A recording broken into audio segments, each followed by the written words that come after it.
While it's true that this is the basic outline for an informal proposal, beginning introduction, background, problem, purpose, the proposal itself, including a schedule, whatever else is needed with it, staffing, budget, and authorization and/or conclusion. But not all proposals are exactly the same. Not all need exactly the same things. Not all emphasize the same things. So I found a simple informal proposal online that I'm going to compare with the informal proposal in our textbook. So this is the sample from the textbook. There were 2 pages to it. So you have a link here to page 1 and page 2. And then this is the sample from the internet. And let me just zoom in on this. So both of these are informal, unsolicited proposals, meaning they are, so and one is internal and one is external. This one we know is external because it's coming from this company, Core Poll Research, and here's their company letterhead, street address, phone number, website, date, and then the inside address is to Carolyn Foley, DDS, so this is going to a dentist, and then we see Dear Dr. Foley. So this is a letter, and then this one is internal, we know, because it's in memo format. It looks like I accidentally chopped off the 2 up here, but it's to, from, date, and subject. So this tells us this is a memo. A memo format is just this business up here. How is it going to get delivered? And also a memo does not have a formal closing because it's an internal document. Okay, so let's go back. This is the one from the textbook. So of course this one fits our informal proposal organization. So we have an introduction, but do we really? There's no heading there, but that's okay because it says uses opening paragraph in place of an introduction. So when it's the first thing that is written, which an introduction is always the first thing that's written, some people use a heading and some people don't. It's okay either way. I think it just looks a little odd when you're starting a letter off. You don't want to begin with a heading, so you just start with this introduction, but it's all known to be an introduction. And because neither one of these were solicited, they have to do a little bit more to get the reader's attention. So this one grabs the reader's attention with a hook that focuses on key benefits. Now, following the introduction, they have the background and the goals. So the background portion is like, what is the problem? And when we say problem when writing proposals and reports, we don't necessarily mean that there's like this big problem, but it's like, what is the circumstances that this proposal is going to address? What is the issue that this proposal will address? So in this case, when it's going to an outside company and it's unsolicited, you have to convince them that they have a problem. So that's what this background and even a little bit of this introduction is trying to do, is trying to convince the reader, Dr. Foley, that she probably needs to know more about her customers and her clients, and that Core Poll, because that's what they do, they conduct surveys, they're the perfect company to do that. So once they convince her that she has a problem and what it is that she probably needs to identify with a survey instrument, and it even chips them off, so it identifies the 4 purposes of a survey, which you, as if you were Core Poll, are going to deliver. And then in the proposed plan section, that's where you talk about this survey that they're going to do. So it says that the proposed plan, or the proposal, whatever you want to call it, on the basis of our experience in conducting many local and national customer satisfaction surveys, Core Poll proposes the following plan. And then they've gotten their plan broken down into 3 or 4 sections here. Now, sometimes you'll see a proposal, especially short ones, maybe they do have 3 or 4 parts to them, and maybe, like this one, they just had, well, this is a lot of statement of the problem, but this was student written, so it ran a little long. But after this, they had their proposal. I'll show that to you in a second. So the proposal might be broken into pieces. It might not be. Remember, we do this for the reader. If it's going to help the reader, like quickly read here, survey, you can read about the survey. Analysis, you can read about how we're going to analyze this. You can read about the report that you're going to get. So this is all of this stuff makes up the proposed plan. Sometimes there's these second level headings that break up the plan, and sometimes there's not. It's entirely up to the writer and what the writer feels the reader needs. So here's page 2 of the sample from our book. You can see that schedule, this is a second level heading. So this is still part of the proposed plan. And then we have a first level heading for staffing. Now what goes in this section, it says it promotes credentials and expertise of key people and builds credibility by describing outstanding staff and facilities. So sometimes the people who are going to conduct the work in this case, the people that work for Core Poll that are going to conduct the work, the Dr. Foley will probably want to know, well, how can I trust that y'all are going to do this right? How do I know that you all know what you're doing? So, Core Poll is a nationally recognized, experienced research consulting firm specializing in survey investigation.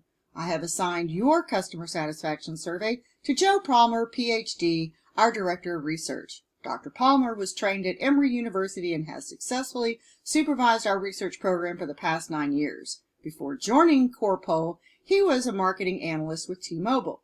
Assisting Dr. Palmer will be a team headed by Elizabeth Avila, our Vice President for Operations. Ms. Avila earned her BS degree in computer science and an MA in marketing from University of Florida. She supervises our computer-aided telephone interviewing system and manages our 30-person professional staff. So this is about who's going to do the work and why are they credible.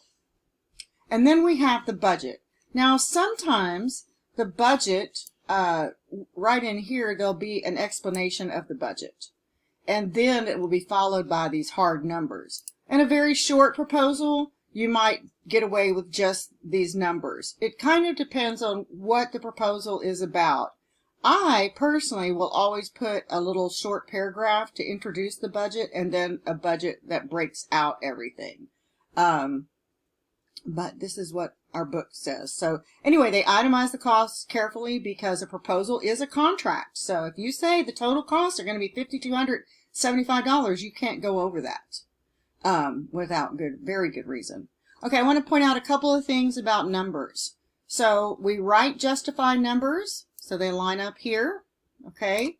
And we notice that they have a dollar sign at the beginning and a dollar sign at the end. They don't clutter up the table with dollar signs for all of these. That if there's a dollar sign at the top and a dollar sign at the bottom, everything in this column is money. Everything in this column is a rate per hour. Notice how everything is all aligned nice and neat. And these are just the estimated hours. So there's nothing else. They're just numbers. And then there's always a total. What is this going to cost the reader? And then they have the authorization. Now, I said earlier that there might be just a conclusion, and that's perfectly fine. There's not always an authorization. Depends on the proposal and who it's written to and all sorts of things. So the deal about making an authorization is that you want to make it easy for the reader to respond, no matter what you put in the conclusion. So this says they close by repeating key qualifications and main benefits. They provide a deadline. They make it easy to respond. So we are convinced, Dr. Foley, that our professionally designed and administered patient satisfaction survey will enhance your practice. Core Poll research can have specific results for you by September the 2nd if you sign the enclosed duplicate copy of this letter and return it to us with a retainer of $2,500 so that we may begin developing your survey immediately. This rate, the rates in this offer are effective only until October the 1st.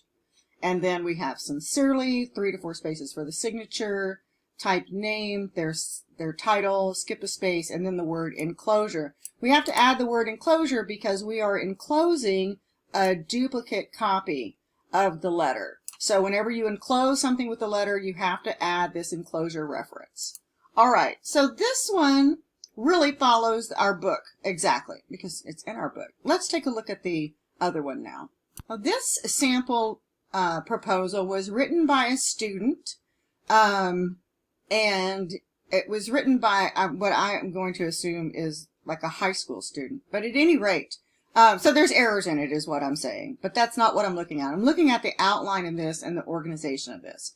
So it's internal, we know, because it's a memo format, to, from, date, subject.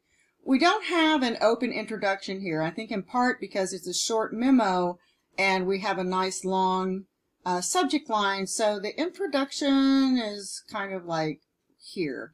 A proposal to purchase new pencil sharpeners for the classrooms of St. Mary's School. And then it says the purpose of the proposal. So this could be like the introduction. I'm writing this letter to propose a solution to a recurring problem at St. Mary's School. The problem is that the pencil sharpeners in the classroom are very old and do not work effectively anymore. Students and teachers continually become frustrated because it is difficult to sharpen pencils with the current sharpeners, and pencils that are sharp are crucial for effective learning. Okay. And then they say they get the background to the problem. So they talk about how many people are enrolled in the school, how many pencil sharpeners, how many classrooms, basically everything they can do to convince the reader, the reverend, that there is a problem. I mean, look, it could take up to 30 minutes for everybody to sharpen their pencils, and it's just really cutting into the day's learning lessons. So they have quite a long statement of the problem. Again, student written. This could probably be much more concise, but anyway. And then they have the proposed solution. And notice that it's not broken down into pieces like the other one. Here's the proposal. I propose that we purchase electric pencil sharpeners for each classroom. These work quickly and effectively and take only a few seconds to sharpen a pencil. And then it tells where we can get them, how many we should get, and how it's worked out well for the other school.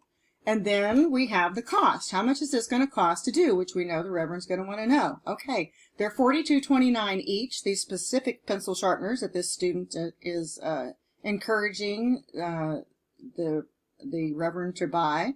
And then they're saying we can get a reduced cost if we buy more than 10. And because we're frequent shoppers there, we can get a 2% discount. So that brings the total to $415.01. And then a little more sales pitch. And then we have a conclusion. So see, we don't have an authorization, we have a conclusion. In conclusion, I think purchasing new electric pencil sharpeners for each classroom would be of tremendous benefit to St. Mary's. It would put an end to the constant frustration. There's no real call to action here, but thank you for considering making this purchase for our teachers and students. So notice we didn't have a staffing section. It would have been right here, but we didn't have one because there's no need for it. Nobody has to actually do anything. Of course, somebody has to buy them, but it sounds to me like they can just be ordered online and shipped automatically. So I don't think, you don't need to prove that we've got the staffing that can handle this job. Okay, I want to look at side-by-side comparison now.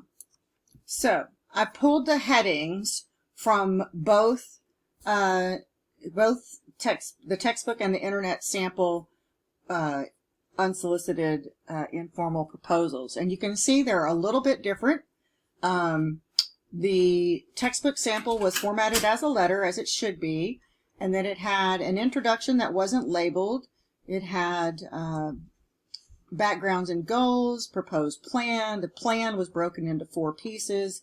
Then it had staffing, budget, and authorization, which I've already told you, authorization could also be called a conclusion.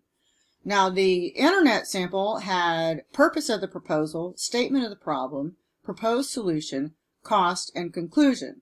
They still followed the same organization. So ultimately, here's what you have. So this is from the book, intro, background, proposal, staffing, budget, and authorization.